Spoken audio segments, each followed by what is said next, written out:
देवगडची युवा ऊर्जा आणि कलेचं रंगीत स्वप्न. युथ फ्रॉम देवगड घेऊन येत आहे भव्य राज्यस्तरीय रांगोळी प्रदर्शन 2025.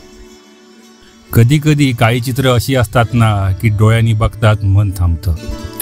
श्वास जरा हळू होतो आणि असं वाटतं की रंग रेषा खरंच जिवंत आहेत का. ही फक्त रांगोळी नाही, ही भावनांची भाषा आहे. ज्या हातांनी काढली त्यांनाच केवळ रंग नव्हेत तर अनुभव, श्रद्धा आणि आठवणी मिसळल्या आहेत. या प्रत्येक रेषेत कोणाचा तरी स्मित दडलंय, कोणाचं आयुष्य रेखाटलं गेलंय आणि कोणाचं मन रंगामध्ये विरघळलंय.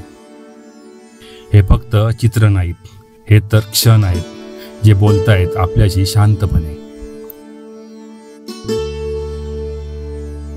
कधी एखाद्या वृद्धाच्या चेहऱ्यावरची सुरकुती तर कधी एखाद्या बालकाच्या डोळ्यातला आनंद. या रांगोळ्या जणू सांगतायत मी जिवंत आहे रंगाच्या प्रत्येक श्वासात. या युवकाच्या हातातून रंग उभे राहतात, कलेच्या रूपात संस्कृती फुलते आणि देवगडसारख्या मातीतून जगासमोर येतं एक जिवंत स्वप्न, राज्यस्तरीय रांगोळी प्रदर्शन, जे कलेच्या ह्या प्रवासात प्रत्येक रंग कथा सांगते, आपली परंपरेची आणि आपल्या अस्तित्वाची. जिवंत वाटणाऱ्या रांगोळ्याच्या पाहून एकच शब्द सुटतो, वा. यालाच म्हणतात जिवंत कला.